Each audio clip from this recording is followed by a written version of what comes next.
All right, friends, we're in Luke chapter 21 today. We're in all of Luke chapter 21. And if you haven't read it yet, let me just go ahead and tell you, you're in for a treat today. This stuff is tough. It's highly symbolic. There's a lot of metaphor here, and it is apocalyptic in nature. What does that mean? This is important. A lot of people don't know what that word means.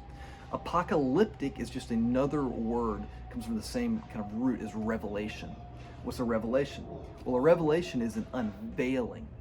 The end of The Wizard of Oz, when the curtain is pulled back, that's a revealing moment. It's an apocalypse. A lot of times we associate those things with the end of the world, but they don't have to be. An apocalypse, a revelation, is an unveiling of something that you couldn't see on your own. And oftentimes there's a lot of symbolic, metaphorical language with it. So what is happening here is that Jesus is pulling back the curtain and showing the people around him something. What's he showing them? Well, it begins, we're going to kind of leave off the first 4 verses. I think they speak to them for themselves in a large way.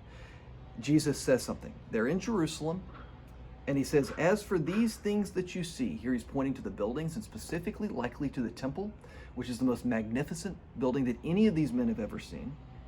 The days will come when there will not be left here one stone upon another that will not be thrown down. He says, look, one day, all of that's being torn down. This would be as if you were walking around Washington, D.C., and someone were to say to you, hey, you know what I know?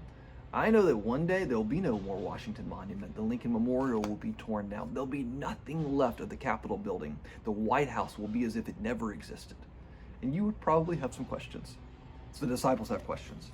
They ask 2 questions. Teacher, when will these things take place? What will be the sign that these things are about to take place? When is Washington, D.C. going to go away? And how do I know that's about to happen? It's those 2 questions. Jesus then answers those 2 questions. And when you see this formula, it helps you to make a little bit more sense of what's going on. After their question, up until verse 29, he's answering the question, when will this take place? He doesn't give a date, okay? But essentially what he's saying is 3 things. As you read through it, you'll see this. He's essentially saying 3 things. It's going to be a while. Between now and then, things are going to be hard. In the end, you will be okay. Look there at the end. But not a hair of your head will perish. By your endurance, you will gain your lives. Now, the not a hair will perish means in the eternal sense. Let's be clear about that. Some of them actually do lose their lives. It's going to be a while. It's going to be hard. In the end, everything will work out.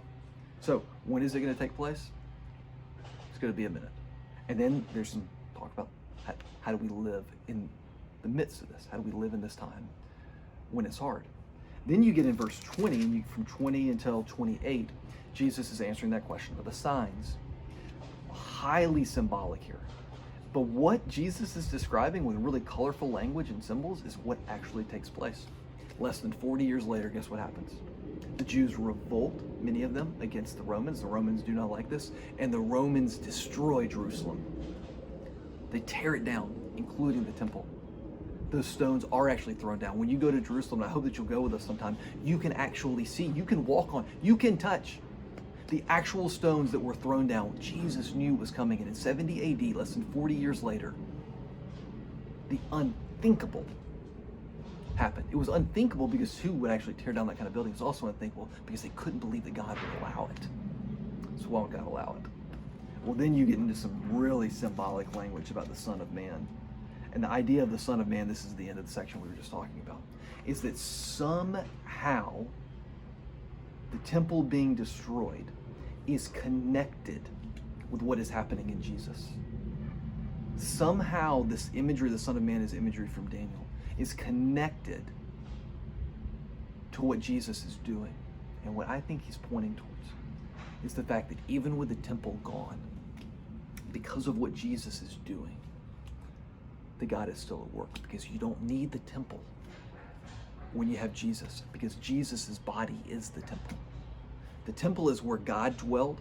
Now Jesus is where God dwells. The temple being gone is a part of the ramifications of God coming in the person of Jesus. And then a little bit about fig tree and watching yourselves, because the bottom line is, look, we don't know what all is going to happen in life. It's tough. There are hard things. But in the end, when you're in the hard times, know this. Know that at the end, God makes everything right. And when you're in the middle of it, keep your eyes open. Stay awake. Watch. Watch for what God is doing. Because while it will all work out in the end, it is also the case that you're not just waiting alone, but God's with you. What you're going through may take a while. And it may be hard, but in the end, it will all work out. Between here and there, God's with you. We're rounding this thing out. We're almost done with Luke. Stick with it. Finish strong. And I'll see you soon.